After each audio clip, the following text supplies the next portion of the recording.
Welcome to our channel. ఈరోజు మనతో పాటు scientific vastu specialist and Vedic counsellor Venkataratnam గారు ఉన్నారు.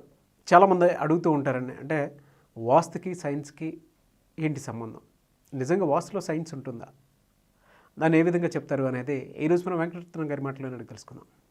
హలో సార్, నమస్తే. నమస్కారం అండి. చాలామంది అంటూ ఉంటారు కదా సార్, వాస్తులో అంటే పలానా చోట పలానా పెట్టకూడదు, ఈ చోట ఇది ఉంచకూడదు, ఈ సన్నిలో అది ఉంచకూడదు, లేదంటే ఇలా ఉంటే కలిసి రాదు, అలా ఉంటే కలిసి రాదు అని చెప్తూ ఉంటారు. ఎలా డిఫైన్ చేసి చెప్తారు సార్? అంటే అందులో సైన్స్ ఉంటుందా, చెప్పేదానికి కొంచెం అర్థం ఉండేలా ఏమైనా ఉంటుందా? శ్రీమాత్రే నమః. మన సైన్స్ ప్రకారంగా అంటే ఫస్ట్ సైన్స్కి వెళ్ళే ముందర మనం మాట్లాడేది మన పూర్వీకులు ఏం చెప్పారు. అంటే ఈ విద్య మనకి ఎక్కడి నుంచి వచ్చింది, మన ఋషులు ఇచ్చారు. నేను స్టూడియోకి ఫిజికల్గా పుస్తకాలు తీసుకొచ్చి చూపిద్దామని. మనకి మాయన్మాత అని ఒక పుస్తకం ఉంది. మాయన్మాత అని ఒక పుస్తకం ఉంది. సో దీంట్లో టెంపుల్స్ ఎలా కట్టాలి, ఒక టౌన్ ప్లానింగ్ ఎట్లా చేయాలి అనే దగ్గర నుంచి ఉంది. ఓకే. అలానే మనుష్యాలయ చంద్రిక అని ఒక పుస్తకం ఉంది. అండ్ సమరంగ సూత్రధార అని ఒక పుస్తకం, వాల్యూమ్ 1, వాల్యూమ్ 2. సో ఇంత బ్యూటిఫుల్గా మన వాళ్ళు ఎక్స్ప్లెయిన్ చేసి చెప్పారు. రీసెంట్గా అంటే ఒక 10 years బ్యాక్ ఒక కాన్ఫరెన్స్లో వెళ్ళినప్పుడు ఒక ఐఐటిలో చదువుకున్న అతను, ఎంటెక్ చేసి స్ట్రక్చరల్ ఇంజనీరింగ్ చేసి అతను వాస్తుశాస్త్రంలో అతను రీసెర్చ్ చేసిన అతను ఒక సీక్రెట్స్ ఆఫ్ వాస్తు అని ఈయన బ్యూటిఫుల్ ఎక్స్ప్లెనేషన్ ఇచ్చారు. మన వాళ్ళు ఇచ్చిన ఎక్స్ప్లెనేషన్ ఏమిటి ఒకసారి చెప్తాను, అలానే సైన్స్ వాళ్ళు ఏం చెప్పారో చెప్తాను. దాని తర్వాత మనం ఎక్స్ప్లెనేషన్ ఇస్తాను. ఏమిటంటే మన వాళ్ళు ఇచ్చిన ఎక్స్ప్లెనేషన్ ఏమిటంటే, ఈస్ట్ సైడ్ మనకి సన్ అనేది ప్రామినెంట్, ఒక గాడ్. అలానే ఆగ్నేయం శుక్రుడు, అలానే దక్షిణంలో కుజుడు, నైరుతిలో రాహుకేతు అంటారు, వెస్ట్లో అంటే పడమరలో శని దేవుడు, వాయువ్యంలో వరుణుడు ఆర్ చంద్రుడు, అలానే ఉత్తరంలో బుధుడు, ఈశాన్యంలో గురువు. సో ఈ దేవతలు అనేది అనుష్ఠానం ఉంటుంది. సో ఆయా స్థానాల్లో ఏవైతే ప్లానెట్స్, దాని అధిపతులు, ప్రత్యేక దేవత ఇవన్నీ ఉన్నాయో వాళ్ళని మనం శాంతింపజేస్తే ఆ ఇంట్లో ఉన్న వాళ్ళకి శాంతి జరుగుతుంది అని ఒక స్క్రిప్ట్ ఉంది. సో ఒక ప్లాట్ తీసుకునేటప్పుడు దాన్ని ఒక 81 parts కింద డివైడ్ చేసి ఎక్కడెక్కడ ఓపెనింగ్స్ చేస్తే ఏంటి అవుతుంది, ఎంత స్ట్రెంగ్త్ ఇస్తుంది అనేది ఒక పర్టికులర్ ప్రిన్సిపల్స్ ఉన్నాయి. మన ఋషుల ప్రకారంగా చెప్పిన ప్రకారంగా వెళ్తే ఆ విధంగా ఉంటుంది. అలానే సైన్స్ ప్రకారంగా వెళ్తే జియోమాగ్నెటిక్ ఫ్లక్స్ అని, లేకపోతే మ్యాగ్నెటిక్ ఫీల్డ్ ఎఫెక్ట్ అని, హేలిక్స్ థియరీ ప్రకారంగా నార్త్ ఈస్ట్లో ఎక్కువ ఎనర్జీ లెవెల్స్ అనేది కొంచెం కామ్ స్పేస్లో ఉంటుంది. అలానే south and south west side వెళ్తే చాలా హెవీ డిస్టర్బెన్స్ అనేది, ఎనర్జీ లెవెల్స్ చాలా డిస్టర్బెన్సెస్ అని ఉంటాయి. సో అందుకోసం heavy construction south west side ఉంచాలి అని చెప్తారు. మన ఋషులు చెప్పింది ఏంటి, నైరుతి సైడ్న మనం ఎక్కువ బరువులు పెడితే రాక్షసులు ఉంటారు, ఆ టైంలో ఆ పర్టికులర్ కన్స్ట్రక్షన్ చేయడం మూలాన మీకు మంచి జరుగుతుందని వాళ్ళు చెప్పారు. వాళ్ళు ఎందుకు అలా చెప్పారు, సొసైటీకి ఎలా అర్థమవుతుంది అనేది పక్కకు పెట్టండి. ఇప్పుడు సైన్స్ ప్రకారంగా ఈ విధంగా చెప్తున్నారు. ఇప్పుడు మీరు ఒక క్లయింట్ నా దగ్గరకు వచ్చినప్పుడు, ఏమండి నాకు ఈ పర్టికులర్ ప్రాబ్లం ఉంది అని మీరు నాకు అడిగితే ఈ ఎక్స్ప్లెనేషన్ వాళ్ళకి అవసరం లేదండి. నా దగ్గరకు వచ్చేవాడు, ఏమండి నాకు సొల్యూషన్ కావాలి స్వామి, ఈ పుస్తకాలు నాకు ఇవన్నీ అవసరం లేదు, నాకు నిజంగా సొల్యూషన్ కావాలి అనే ఉద్దేశంతో వస్తాడు. సో ఆ సొల్యూషన్కి చేయవలసిన ఆస్పెక్ట్ ఏంటంటే, ఈ పుస్తకాలన్నీ మేము చదువుకుంటూ వచ్చాం, బట్ దీని ప్రాక్టికల్ ఫామ్లో 30 ఏళ్ళ నుంచి ఉన్నాను ఈ ఫీల్డ్లో. సో ఏ పర్టికులర్ ఏరియాలో కన్స్ట్రక్షన్ చేస్తే మీకు మంచి జరుగుతుంది, ఏ పర్టికులర్ ఏరియాలో కన్స్ట్రక్షన్ చేయకపోతే మంచి జరుగుతుంది, ఎటు జనరేటర్ ఉండాలి, ఎటు వాటర్ బాడీ ఉండాలి అనేది మనం చూసిన తర్వాత అవి సజెస్ట్ చేయడం వలన వాళ్ళకి సొల్యూషన్స్ వస్తున్నాయి. సో నా సజెషన్ ఏమిటంటే సైన్స్ దీనికి వెనకాల ఉందంటే 100% ఉంది. రీసెర్చ్ ల్యాబ్లో మనం రీసెర్చ్లు చేసుకుంటూ ఉండొచ్చు. నేను తీసుకున్న ప్రొఫెషన్లో రీసెర్చ్ కన్నా practical experience day to day పొద్దున్న లేవగానే క్లయింట్ వస్తాడు, వాడికి సొల్యూషన్ ఇవ్వాలి. అంతే. నా ఉద్దేశం ఒకటే ఉంటుంది, how best I can give solution to person who is approaching మీ. మన శాస్త్రం ఏమన్నారు, మనం ఏం చేస్తున్నాం, దీంట్లో డీవియేషన్స్ ఏం లేవండి. మనం వచ్చిన వాడికి ఏ విధంగా సొల్యూషన్ ఇచ్చాం. సో ఈ ప్రాసెస్లో నేను ఫాలో అయ్యేది ఇంటిగ్రేటెడ్ అప్రోచ్ అండి. ఓన్లీ వాస్తు మీద సొల్యూషన్స్ వస్తాయా అంటే టు అన్ ఎక్స్టెంట్ వస్తాయి. జాతకం అనేది మోస్ట్ ఇంపార్టెంట్ ఫ్యాక్టర్ అండి. జాతకం is the most important factor. కొందరికి జాతకాలు ఉండవండి, date time place of birth ఉండదు. సో అది ఫిజికల్ రిఫరెన్స్ పాయింట్ మీద వాడి చేయి చూసి ఏం ఉన్నాయి, వాడి డిప్రెషన్స్ ఏంటి, వాడి మౌంట్స్ ఏంటి, వాడికి లైన్స్ ఏ విధంగా బ్రేక్స్ ఉన్నాయి ఏంటి అనేది చూసి దాని ప్రకారంగా తెలుసుకోవచ్చు. ఓకే. ఇది ఏంటి, ఒక ప్రాబ్లమ్ని అనాలిసిస్ చేయడానికి పనికొచ్చేది జాతకం, పామిస్ట్రీ.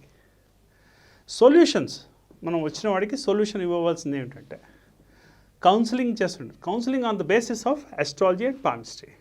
వాస్తు రిలేటెడ్గా వాడి ఇంటికి వెళ్ళి వాడి ఇంట్లో ఏం ప్రాబ్లం ఉంది, అసలు ఎలా ఉంది, డైరెక్షన్ ఆఫ్ హౌస్ ఎలా ఉంది, అసలు వాళ్ళ వాస్తు రిలేటెడ్గా ఏమైనా ఇష్యూస్ ఉన్నాయో దాన్ని ఎట్లా అడ్రస్ చేస్తాం. ఇదంతా అయిన తర్వాత వేదిక్ రెమీడియల్ మెజర్స్లో ఏ హోమం చేయాలి, ఏ పారాయణ చేయాలి, ఇవంతా ఒక ప్రాసెస్.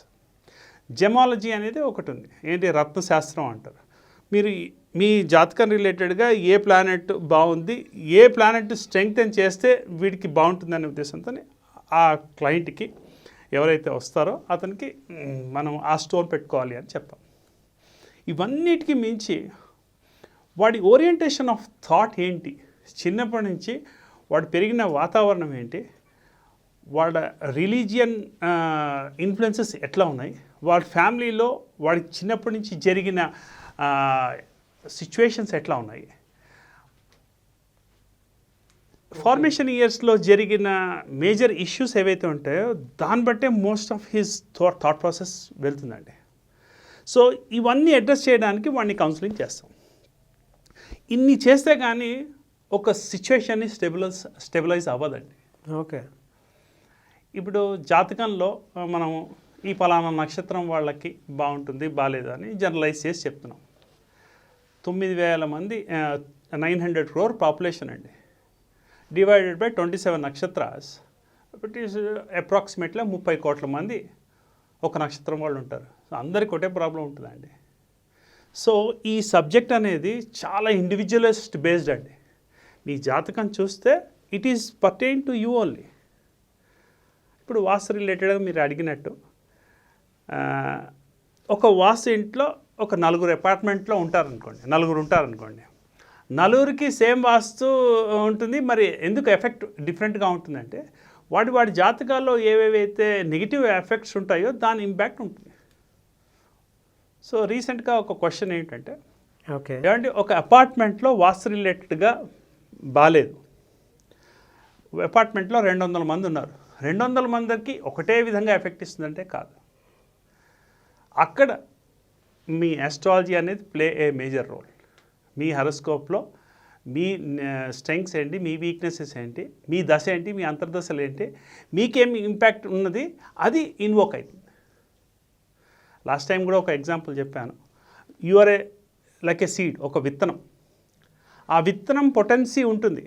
ఆ విత్తనాన్ని తీసుకుని వెళ్ళి ఎక్కడ మనం విత్తనం నాటేస్తున్నాం, దాన్ని పోషణ ఏ విధంగా చేస్తున్నాం, ఆ పోషణ అనేది పేరెంట్స్, ఆ పోషణ అనేది social impacts, education system and religious impact, ఇవన్నీ ఫ్యాక్టర్స్ తీసుకుంటే మనం సొల్యూషన్ ఇవ్వచ్చండి. ఓకే. సో వాస్తు శాస్త్రంలో సైన్స్ ఉంది అని అంటారు. 100% ఉందండి. 100% మనం బిలీవ్ చేయవలసిన పాయింట్ ఏంటంటే అస్ట్రాలజీ, వాస్తు, పామిస్ట్రీ మనం పూర్వీకులు, మన ఋషులు ఎవరైతే ఇచ్చారో 100% దాంట్లో సొల్యూషన్స్ వస్తాయండి. సో ఇందులో ఇది ఉందా అది ఉందా అని అంటే బిలీఫ్ సిస్టమ్, మన ఋషులు చెప్పిన విజ్ఞానం ఏదైతే ఉందో అది నేను నమ్ముతాను సార్. ఎవరు వచ్చినా వాళ్ళకి 100% మన ఋషులు చెప్పిన సబ్జెక్ట్ ప్రకారంగా నేననే రత్నం అనేవాడు కాదు సార్. మన సబ్జెక్ట్ని, మన విజ్ఞానాన్ని సొసైటీకి మనం ప్రాపర్గా ఇవ్వగలిగితే వాళ్ళు ఆ ఫ్రూట్స్ని ఎంజాయ్ చేస్తారు. అది నా ఉద్దేశం.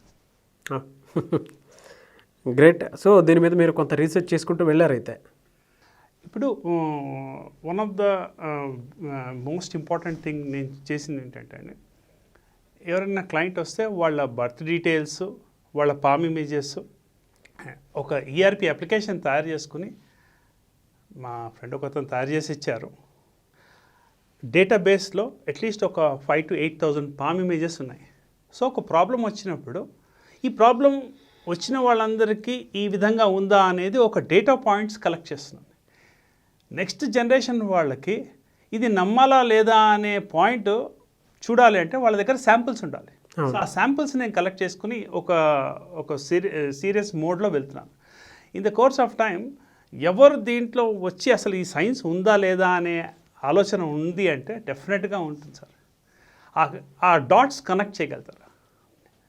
ఏంటి సార్, మన ఋషులు ఒక చేయి చూసి ఈ పర్టికులర్ పాయింట్లో ఇట్లా ఉంది అని చెప్పారు. ఆ ఋషులు చెప్పిన ఆ దృశ్యం ఏంటి, వాళ్ళు ఎలా చెప్పగలిగారు? వాళ్ళు చెప్పిన ఒక ఇన్ఫర్మేషన్ని నేను చదువుకుని మెమరైజ్ చేసుకుని చూసి నేను చెప్తే నేను గ్రేట్ అంటున్నారు. అసలు మన విజ్ఞానం ఎంత గ్రేట్. మన విజ్ఞానాన్ని మనం రెస్పెక్ట్ ఇచ్చి మనకు తెలియకపోతే తెలిసేటట్టుగా మనం చేసుకోవాలి. కానీ నాకు కొంచెం వచ్చింది కదా నేను పెద్దవాడిని అయ్యాను అనేది తప్పు. గుడ్. మన ఋషులు చెప్పిన విజ్ఞానాన్ని ఎలా ప్రొటెక్ట్ చేయాలి అనేది నా ఇంట్రెస్ట్ అండి. Sure sir, great. ఒక చిన్న ఎగ్జాంపుల్ అంటే నా ఎక్స్పీరియన్స్, లైఫ్లో ఎక్స్పీరియన్స్. తప్పకుండా సార్.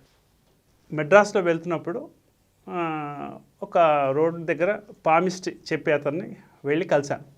నాకేంటి అప్పటికే పామిస్ట్రీ తెలుసు, అన్నీ తెలుసు, చాలా తెలుసు అని అనుకుని వెళ్ళాను. అతను చేయి చూసి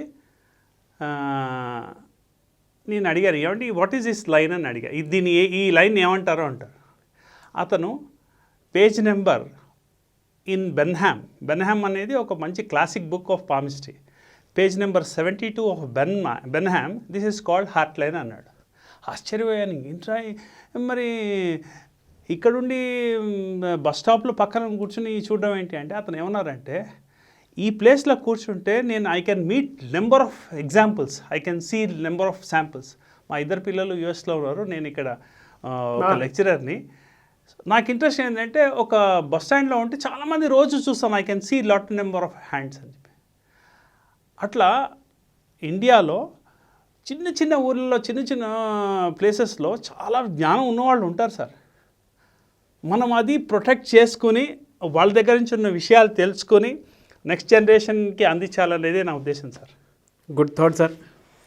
thank you so much Venkataratnam గారు. నమస్కారం.